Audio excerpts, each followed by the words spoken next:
మీ car కి best ceramic coating premier care Apexer car detailing studio for contact.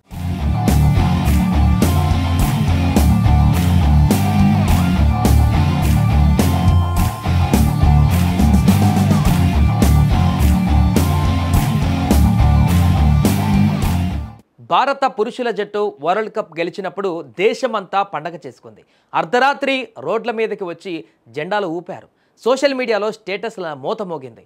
మహిళల జట్టు కూడా సంచలనాలు సృష్టించినప్పుడు మనం అదే స్థాయిలో స్పందించాం, అభినందించాం. కానీ సరిగ్గా ఇక్కడే ఓ చేదు నిజం తాగుంది. భారత్ అందుల మహిళల క్రికెట్ జట్టు కూడా వరల్డ్ కప్ సాధించింది. మరి వారికి దక్కిన గుర్తింపు ఎంత?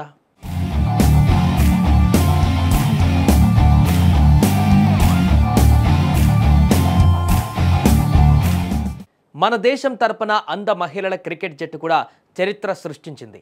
తొలిసారి నిర్వహించిన టీ20 వరల్డ్ కప్ భారతదేశం ముద్దాడింది. ఫైనల్లో నేపాల్ను మట్టి కరిపించి విశ్వ విజేతగా నిలిచింది. నేపాల్ విసిరిన లక్ష్యాన్ని కేవలం 12.1 ఓవర్లలోనే ఛేదించి మేము ఎవరికీ తక్కువ కాదు అని ప్రపంచానికి చాటి చెప్పారు. కానీ ఈ విషయం ఎంతమందికి తెలుసు? నిజాయితీగా గుండె మీద చేయి వేసుకొని చెప్పండి. వారికి అవార్డులు, రివార్డులు అవసరం లేదు. ఒక్క అభినందన చాలు. తమలాంటి వారు నిరాశ నిస్పృహల్లో కూరుకుపోకుండా పట్టుదలతో సాధిస్తే ఏదైనా సాధ్యమని చెప్పగలిగేలా వారి విజయం ఉంది.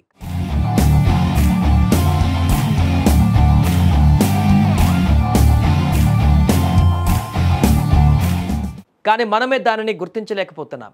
మీ వాట్సాప్ స్టేటస్లో ఈ వార్త ఉందా? కనీసం ఒక ఇన్స్టాగ్రామ్ స్టోరీలోనైనా ఈ అమ్మాయిల ఫోటో కనిపించిందా?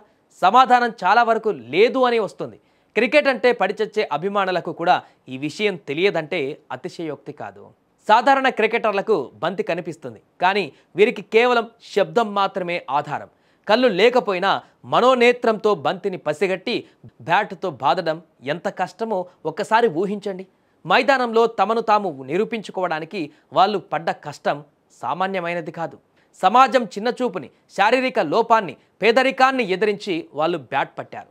మాకు కళ్ళు లేకపోవచ్చు, కానీ మా దేశాన్ని గెలిపించే సత్తా మాకుంది అని ప్రపంచ వేదికపై నిరూపించారు.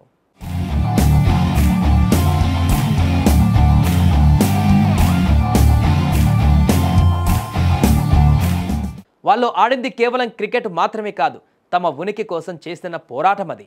జీవితంలో ఎన్ని అడ్డంకులు వచ్చినా తట్టుకొని నిలబడ్డారు. సరిగా వారికి కళ్ళు కనిపించకుండా కప్ గెలిచిన సాటి భారతీయులుగా వాళ్ళ ప్రతిభను గుర్తించలేని మనమే అందులం. ఈసారి ఎప్పుడైనా క్రికెట్ గురించి మాట్లాడేటప్పుడు కోహ్లీ, రోహిత్లతో పాటు భారత్ అందుల టీం గురించి కూడా గర్వంగా చెప్పుకుందాం. మరి మీరేమంటారో కామెంట్ చేయండి.